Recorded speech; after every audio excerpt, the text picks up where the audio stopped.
Evening and welcome to this evening podcast. Today I'm going to be talking about what does talent mean to you. Now, talent in itself is basically focusing on that thing that you are good at, that you find easy to do that other persons might not necessarily find easy to do. That's what I would term as talent. Then, how do you differentiate talent from gift? Exactly. What differentiates talent and gift? Now, basically, gifts are those things that you are born with naturally. Talent is like you are working on what you are already good at. So let's give an example that you are gifted. Let's see. There are some persons that are good with languages. They easily pick languages from different ethnicities and cultures. So people like that now tend to have that skill or gifts of language. They easily pick languages. Then they can also develop it and also learn multiple languages from different cultures and different backgrounds. You understand? So for me, what does talent mean to you? It's one of those things that you find easy to do that other persons necessarily do not find easy to do. There was a story then of the parable of talents. For those of us that are conversant with the Bible, they say that there was a master gave each of his servants, right, talents in line with their capacity. He gave one five, he gave one two, and he gave one one. I remember it was said he gave it based on their capacity. And what happened? He went on a long journey. He now came back after some time and asked for account of how it was spent. The one that had five, you know, told the master that he saw he had five. He had worked on it and now was able to get 10. The one that had two worked on it also. I was able to have four, doubled it. The one that had one said that I knew you're a very shrewd man, and I did not want to have any trouble, in giving you what you had given me. That's the talent he was talking about.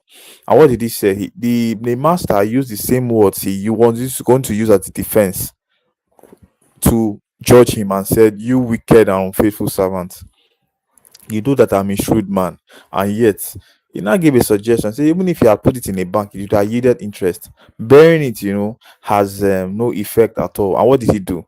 He took it from the one that had one and gave it to the one that had five, that multiplied it to be 10. And he said that those that have, what did he say? What did Jesus Christ said in the parable? More will be added to them. Those that do not have, the little that they have will be taken and added to those that have. So I just feel it's not just basically having talent alone. Having talent and also working on it. You are giving first a gift. That gift, you keep on honing it, you start getting better. And then you find that you're able to, get good at it. There's a saying that a rolling stone gathers no more. So what that basically does means is that as you practice, you get better at what you do. You understand? Okay, let's give an example now. Let's say someone that has the talent of selling.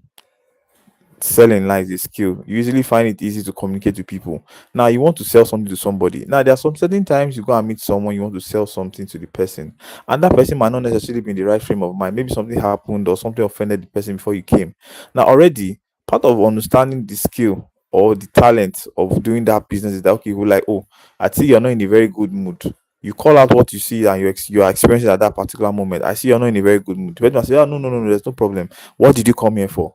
But by not acknowledging that somebody is not in a good mood and you're meeting the person and talking to the person about what you came to do, it shows you're very insensitive. And in that regard, it can also affect the way you do your business. I'm talking about somebody having a talent in terms of selling.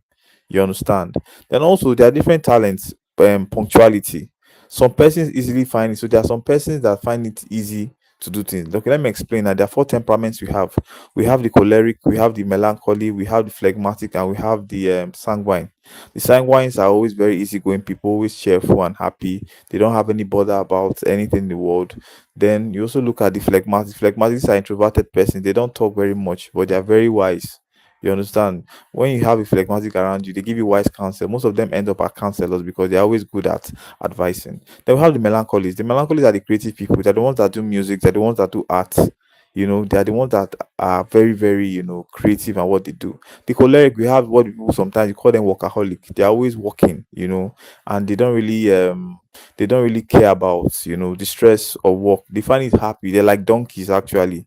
I'm using that phrase, that kind of. I'm not being derogative, but I'm just giving that kind of people that like hard work. You understand that hardworking. They just like to work. So now, if you are able to understand, so everybody now, by way of this definition of temperament, now you see everybody falls into these different categories. You understand? If you're able to identify the talent of that particular person, example, a person that is melancholic now, what do they focus on? They should focus more on learning how to be more artistic. You get exactly, and creative. Then the phlegmatic are those persons that give wise counsel, like I said. What do? They keep on doing more of observation, because phlegmatics are those persons that observe. They observe, observe more than they speak. So they're in that position where they are good advisors because they are seeing more than their eyes, what their mouth can, say. The sanguines are very cheerful people. Those are one of the best salespeople because they're good at selling. They warm themselves into your heart. As in, you just find out that you just like this guy. Then the choleric are very hardworking persons. They wake up early, they are punctual to work, and they get the things done. You understand? So for me, basically focusing on talents, you know how do you hone your talent and get good at what you do? You do that by just showing up every day and making the best of what you can do, because I believe to a large extent that if you are good at what you do, that thing they call it, so there's Maslow's hierarchy of need. We have the sociological needs, the physiological needs at the bottom, and the high active at the apex is the self-actualization. This thing about good, as if you're a street sweeper, you sweep the street so well that even there was a Martin Luther King that said that be so good at your job that even if you're a street sweeper, sweep the street so well that an angel from heaven will say, "Wow, there lives a street sweeper that did his work very well." You do the work you do very, very well to the best of your ability, to the best of your competence. I think to a large extent, if you're able to do that, you just need to master one thing that will make you successful in life. And you can act. So it's what they call halo effect. Halo effect basically means that you are good in one thing, but it's replicates in other things that you do. You understand? Maybe you might be a good footballer now. They believe that many persons will believe that because you're a good footballer, you are good in so many other things. So that's halo effect. One area, helps you in other areas of life. So many persons feel because you're a good footballer means you are good at saving money, you are good at this, you understand so many things. So that's the halo effect comes to kick in when you are good at something. So I think that's just my take on this. If you like the video, please share and also drop your comments. We are working on more interesting topics for the podcast. I just thought about this topic and I felt it would be necessary for us to get an insight on this. All right. See you soon and take care. Bye bye.